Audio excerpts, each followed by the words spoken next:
Hello all of you wonderful people, Jules here for WhatCulture.com, and if you've seen any of my videos then you'll know one thing about me. I do love a terrible, terrible t-shirt. In fact, we all do here at What Culture Towers because thanks to the efforts of Adam Wilborn and the rest of the team, every time one of us has a birthday, we each get an absolutely awful wrestling shirt. I, for example, got an Alicia Fox one.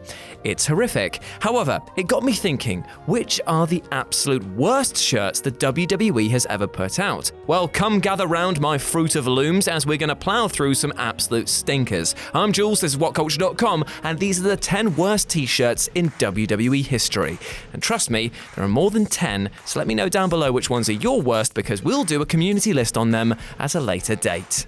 Number 10, the Red Rooster, Poultry in Motion. Terry Taylor's most memorable run in pro wrestling came when he portrayed the Red Rooster in the WWE, a run that was itself a bit of a piss take of the man who apparently saw himself as being too big for his britches. Now, there were good intentions planned for the long run of the gimmick if you're to believe internet whispers, with Terry meant to turn on his manager and becoming a massive babyface in the process, but we'll never know the full extent of it, as Terry slipped deep into the mid-card and then obscurity with an average at best win-loss ratio. However, it was his t-shirt that was the real cucking joke, as this piece of merch contained almost illegible writing, an awful image that would make you look like the real cock, and a font colour that could only be described as corn piss. What a trifecta. Number 9, blue pants, as promised. Independent star Leva Bates got a 15-minute window of fame with the WWE a couple of years ago when she was introduced to the ring by Enzo Amore, who forgot her name and simply called her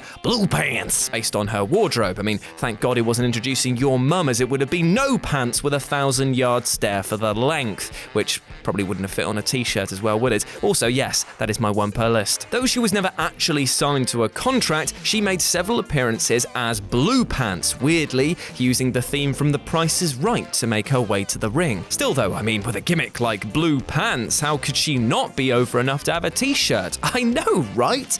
And it was so phoned in. It was just some bloody blue sweatpants on a grey t-shirt, and in case Enzo forgot, this name as well had the words Blue Pants emblazoned on it.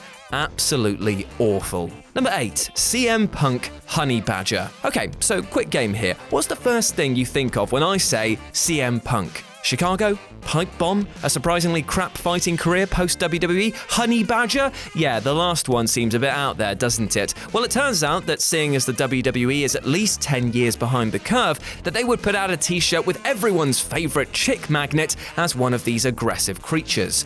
I guess they were trying to cash in on the Honey Badgers don't give a meme, but this was a good few years before this travesty came out. Apparently, the takeaway is supposed to be that CM Punk is a badass who just don't give a damn. But this makes it seem more like he's been the subject of a crappy Redbubble scam where you pick 2 random images and fuse them together. Number 7, kayfabe tease. Now, don't let this next statement come as a surprise, but wrestling is a work.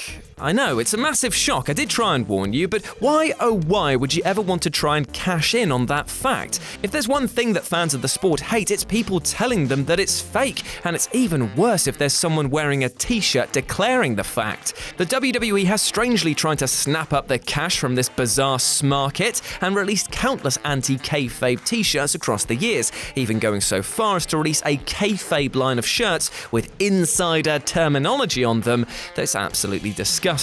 If you ever wanted to, you could buy I Got Heat, I'm So Over, and even crap like What's Your Finish. However, this clearly was a well that old Vinnie Mac wanted to draw from again, because he okayed Ronda Rousey putting out another line of break kayfabe clothing that was just absolute cack. I mean, they had more thought put into them than the black t-shirt and white letters approach that the kayfabe clothing line had, which was absolute hot garbage, but still both of them are just bad for business and terrible consumer choices. Number 6, John Morrison, Jomo Sapiens. I mean, where do I begin with this? John Morrison, aka Johnny Impact, is a fantastic athlete with an arsenal of moves that borders on the nuclear. However, marketing him has always been a bit of an issue as, well, for lack of better words, he's not really cool. I mean, he's that kind of stuck-up cool. That kid at school that would insist on his mates calling him Spider, but his actual name was like Cecil or something like that. And this mentality is clearly clearly been carried over to his t-shirt lines, as they are all a bit, well, crap really. However, it's this one, the Jomo Sapiens one, that is like the Mona Lisa of bad merch. The font has a picture of some chimps under the phrase Jomo Sapiens. Behind the words, there's a wall with a picture of Bigfoot, only with the fact that Morrison's head has been plopped over the big apes one. On the back, it says, "We're going to eat your lunch," which I have no idea what inspired this. I mean, do Sasquatches eat a lot of lunches? I mean, I get that it's meant to be that we're gonna muscle you out, but seriously, eat your lunches. Also, none of the living creatures shown on this t-shirt are classified as Homo sapiens, so the joke doesn't even work. The only pun that you could probably come up with is Morrison being the missing link. But that doesn't even work because that's not even funny. So why, oh why, was this given the green light? Number 5, Sin Cara and his penis. Oh, Sin Cara, how little we knew ye and how even less we cared. At one point in time, Sin Cara was meant to be the next big thing, but after botches, a rather difficult to work with persona, and the awful Sin versus Sin storyline, it was hard to care about the Cara. In fact, this lack of interest might have been why the WWE was so keen to plop a literal giant penis over his image just to turn some heads. Alright, it's actually not a penis, but it sure as hell looks like one thanks to the framing of Sin Cara's body. Now, if that's your thing and you want to wear a masked man with a dick on, then be my guest. I mean, no judgment here from me, but you have to admit this is a rather unfortunate placement for a man who at this point in time was more Bin Cara than Sin Cara. Number 4, Val Venis, I am cocked. I mean, it's Val Venis, I don't know what else to say. This is so on brand, but at the same time, would you or your loved one really want to walk around with a t-shirt that looks like it was written in spunk stating that you are indeed cocked? If anything, if you've just gone through the motions to write this statement with your jizz, you're not going to be cocked for much longer anyway. Regardless, it was edgy, it was puerile humour at its finest or worst, depending on your viewpoint, and it was available to all thanks to the WWE.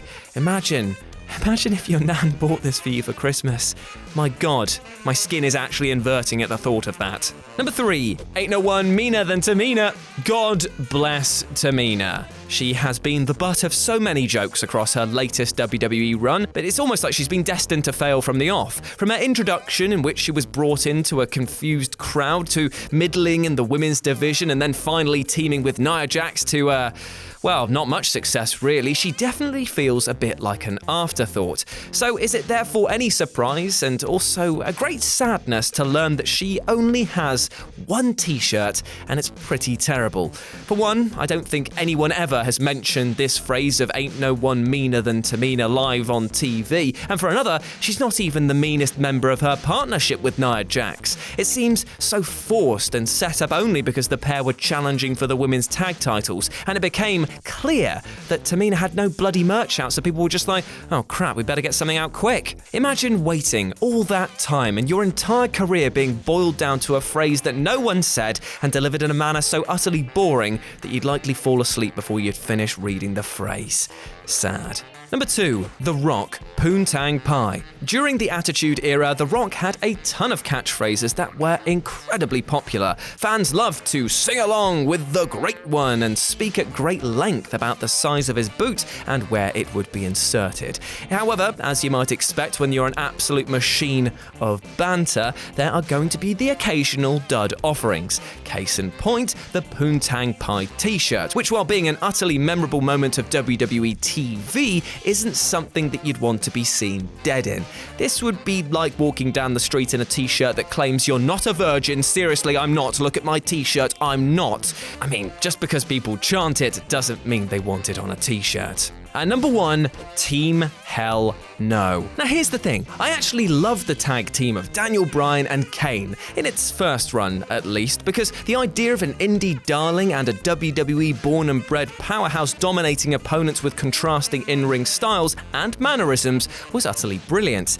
However, the second time we saw this team, it was far less impressive, both in terms of physicality and in terms of merchandising, as instead of doubling down on their obvious chemistry history and having something iconic like a logo or mission statement. Instead, they went down the path of Ed Gein, or Gein if you want to be like that, and made a horrific mashup of images with this mask and some arms that's I've been told, meant to resemble a goat, but in actuality looks like the sort of thing that you'd find in a very, very grotty, very, very weird sex store in the sort of half-price gimp sale section. I mean, how could you ever want this on a shirt? Beyond the attempt to connect Daniel Bryan's love of animals and being the best with Kane's fear-laden persona, this quite possibly is the worst thing ever slapped on a t-shirt.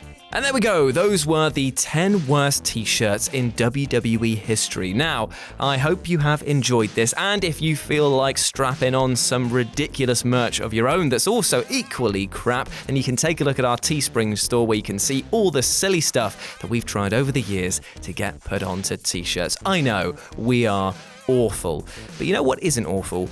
That is taking care of yourself both physically and mentally. So why not put on a new t-shirt, a t-shirt of positivity and good vibes, and just sort of take care of yourself. It's okay to try things and fail. It is okay to step away from things when they are getting too much, and it is definitely okay to talk about your problems, because trust me, my friends, people care a lot more than you realize. As always, I've been Jules. You have been awesome. Never forget that. You can go follow me at RetroJ with a 0 over on Twitter, and I'll speak to you soon. Bye.